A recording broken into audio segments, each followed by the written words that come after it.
Our mission today, as always, is to distill those key insights for you. I mean, everything from the chairman's strategic thinking right down to the latest hangar news, build a plane updates and all that.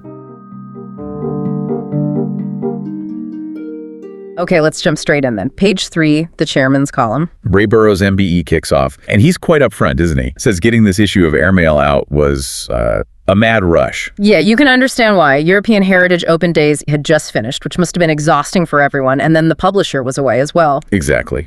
A bit of scramble, but he still confirms those important dates for the winter talks.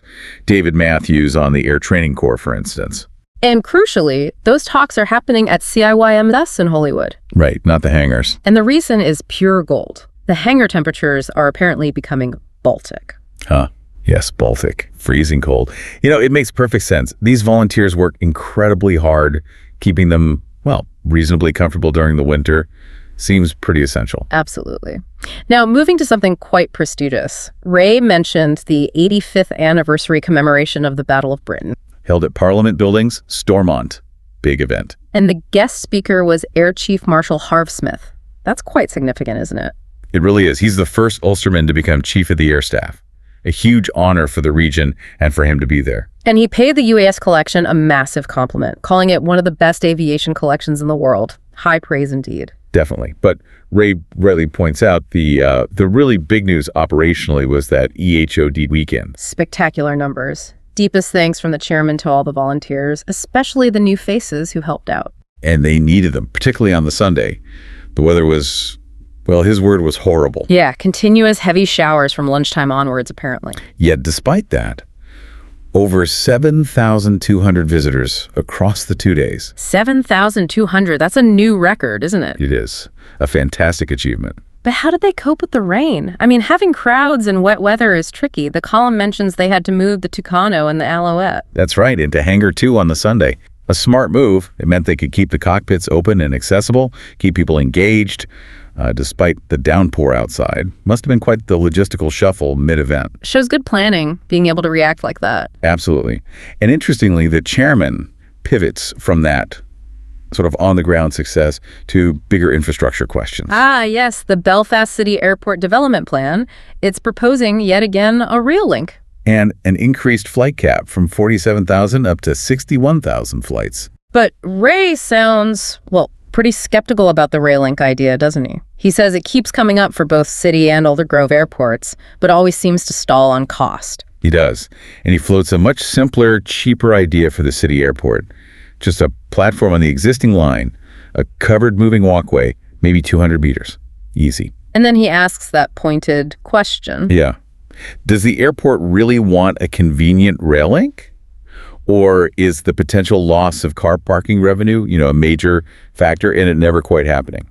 That's a very interesting, maybe slightly cynical take on infrastructure planning. Food for thought, definitely. It certainly is. It reminds you that these big decisions often have complex, sometimes hidden financial drivers. Okay, switching gears a bit, but still on-site news, a new arrival. The de Havilland Chipmunk, WP962C, arrived back in August. And apparently in great condition, bar the wing fabric. And there's hope the pilot who flew it on that incredible around-the-world trip might come and speak next year. That would be fantastic, which actually leads us very nicely to our next segment, doesn't it? It does. From hangar logistics and local infrastructure, let's look much, much further afield.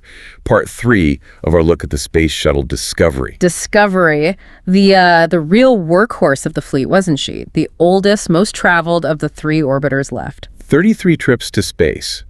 Just think about that. The most flown single spacecraft ever built by humans. Astonishing. And probably its most famous mission, launching the Hubble Space Telescope in 1990. Yeah, but that story, it almost ended in disaster right at the start. Hubble launched with what they called a fatal flaw. The mirror, right? Exactly, the main mirror. It was meant to be ground to an accuracy of like 10 nanometers. Tiny. Okay. But it turned out to be over 2,000 nanometers too flat near the edges. 2,000. So it couldn't focus properly? Not at all. Blurry images. Imagine the horror, the political fallout, the cost. So what happened? How did they fix it? Well, this is where the shuttle's unique capability really shone. It wasn't just a launch vehicle, it was a service vehicle. STS-61 in 1993 was purely a rescue mission. The one where they installed CoStar. That's the one. The most mechanically complex set of spectacles ever built. It slotted in instruments that corrected the light path before it reached the flawed mirror. Incredible. And it worked. It worked brilliantly.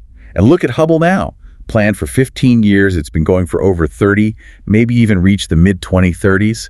Its legacy is just immense, and it was saved by the shuttle. A real triumph of engineering and, well, determination. Okay, so launching it was one thing.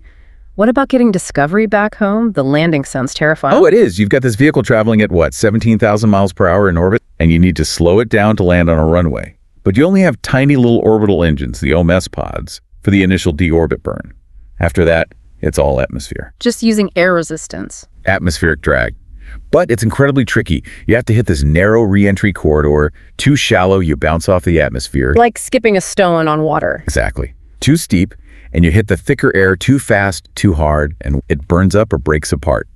The heat is intense.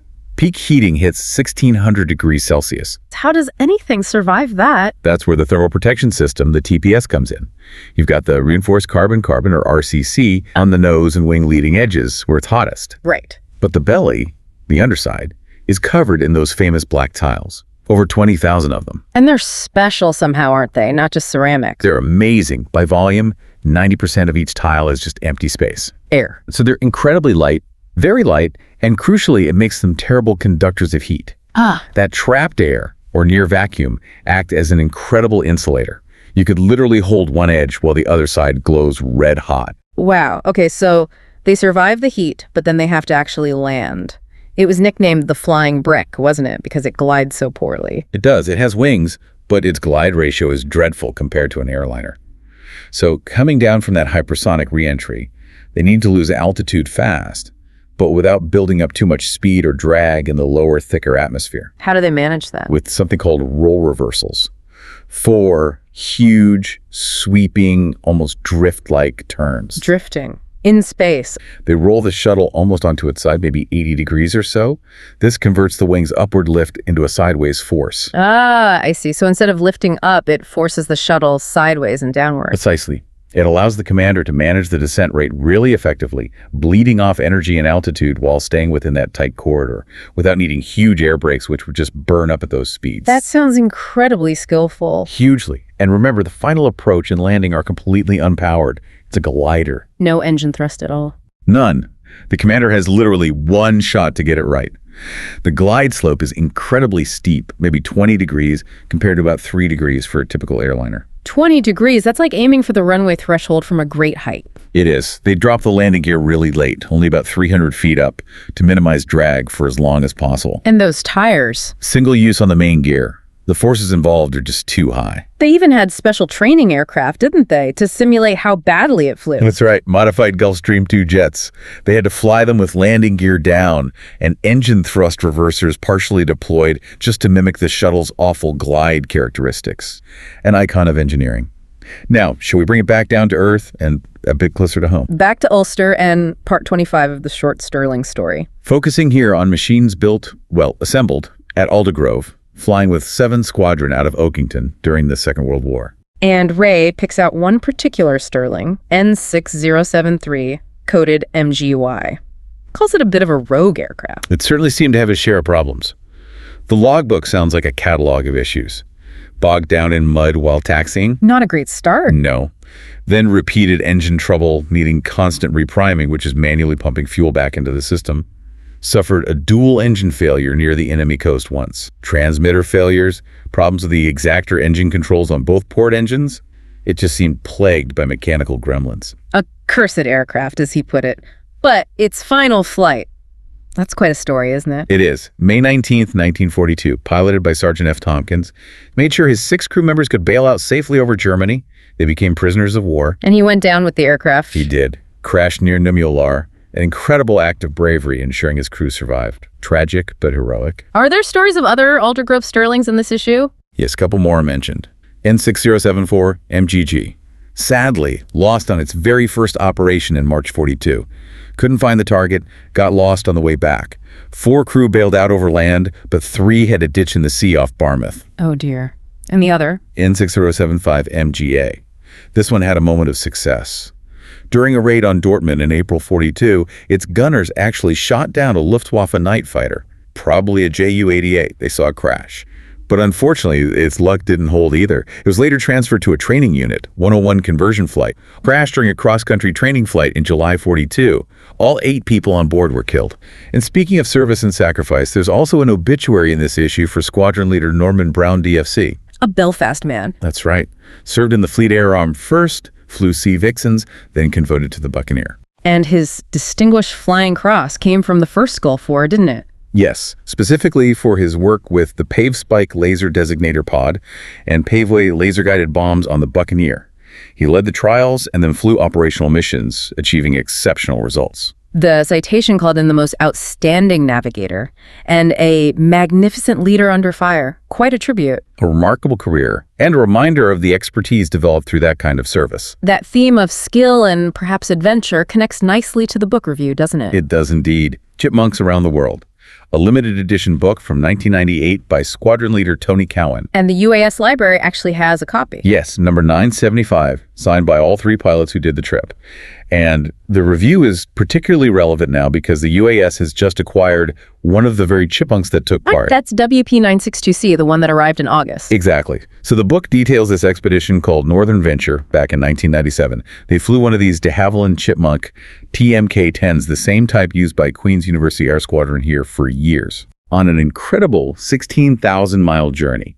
Took them 160 flying hours between May and July 97. 16,000 miles in a Chipmunk. That's ambitious. How did they manage the range? The standard Chipmunk doesn't fly that far, surely. No, it doesn't. They had to modify it significantly. They added modern GPS and a radar transponder, naturally. But the key thing was a custom-built auxiliary fuel tank fitted in the rear cockpit area. Sacrificing the back seat for fuel. Precisely. It boosted the fuel capacity from just 18 gallons up to 42 gallons. That gave them a crucial 500-mile range, making the long legs possible. Still, some of those legs must have been challenging. Across Russia, for instance. Hugely challenging. It was apparently the first flight of its kind by a non-Russian military aircraft right across Russia. Bureaucracy was immense. How did they handle things like fuel? The Chipmunk's Gypsy major engine needs specific fuel, doesn't it? It does. Usually aviation gasoline. Oh. But they found they could run okay on the 95 or 98 octane petrol that was available more widely in Russia. And they had a fixer. Yeah, Russian Air Force navigator, Major Yuri Vostrokhnitov, who flew the IL-76 transporter. He was apparently really enthusiastic and helped them navigate, well, not just the airspace, but the red tape. Sounds like quite the adventure. Any particularly hairy moments mentioned? Oh, yes. Flying 90 miles up the Sandrestrom Fjord in Greenland, apparently under a very low cloud base, sounds pretty dicey. Flying by fjord walls. Not ideal. Not in a Chipmunk, no. And then the big ocean crossing, 400 miles of open water from Kulusik in Greenland to Keflavik in Iceland, in a single engine aircraft from the 1950s. Wow. That takes some nerve. It certainly does. The whole expedition was praised by the chief of the air staff at the time for its professional skill, determination, and sheer resourcefulness. You can see why. A fantastic story, and great that the Society now has one of the aircraft involved. Okay, let's move on to the back pages, starting with Red Flag. Yep, Red Flag 2502. This was the exercise back in March 2025 at Nellis Air Force Base in Nevada. Who was visiting this time? Quite a mix. Royal Saudi Air Force Typhoons, Turkish Air Force F-16s, and F-16s from the United Arab Emirates Air Force as well. And the report mentions the conditions weren't great. No, very high winds apparently caused some cancellations and frequent runway changes, which made photography tricky. But as the reporter notes, it's still a target-rich environment. I bet. What U.S. aircraft were noted? F-16CMs, some venerable B-52Gs still going strong, E-3G Sentry, and U.S. Navy and Marine Corps assets too, Growlers and Hornets. And that term flex, what's that about? That's photographer talk. When the fighters depart, they sometimes get cleared to flex, basically bank hard left immediately after takeoff to head north towards the Nellis Ranges. Gives photographers a great topside shot. Okay. Nice bit of jargon.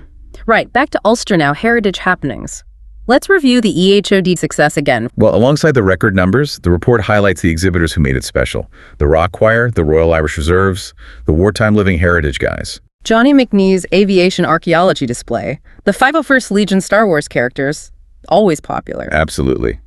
And Hubert's Daimler-Benz engine display. But operationally, things went well too. The new one-way parking system worked? Yes, smoothly apparently. And they significantly increased the number of toilets, 20 units, which is always appreciated at big events. Plus, having St. John Ambulance on site for safety, sensible measures. Good planning. And which aircraft were out for people to see? A good selection. Sea King, the Tucano Enniskillen, the Spitfire replica, Lynx, Bulldog, Tornado GR4, the Hawk, and the Tornado cockpit section. And the interactive stuff was popular? Hugely. The flight sim and VR suites were, quote, running flat out. They reckon they put between 700 and 800 people through the simulators and VR experiences over the weekend. Wow, that really shows the demand for hands-on experiences, doesn't it? It's not just about looking at static aircraft anymore. Exactly. That engagement is key. Yep. And speaking of progress, how are the ongoing projects doing?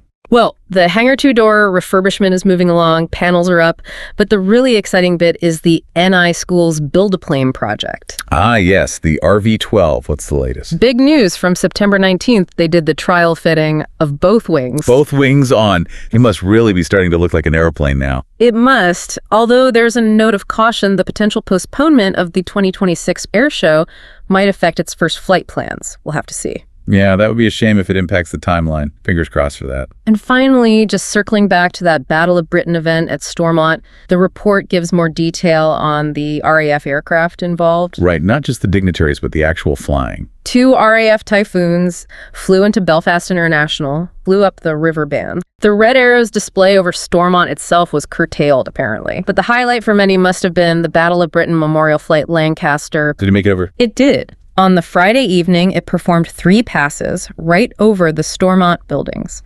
specifically to commemorate the 85th anniversary. 3 passes by the Lanc. That must have been quite a sight and sound, a fitting tribute. A really powerful moment, I imagine. So, wrapping all that up, we've gone from the incredible longevity of Hubble, 35 years, into what was meant to be a 15-year mission. Saved by the shuttle. And then you look at the dedication of the UAS volunteers, meticulously preserving these machines, these relics from the Second World War and the Cold War, keeping them alive against the odds.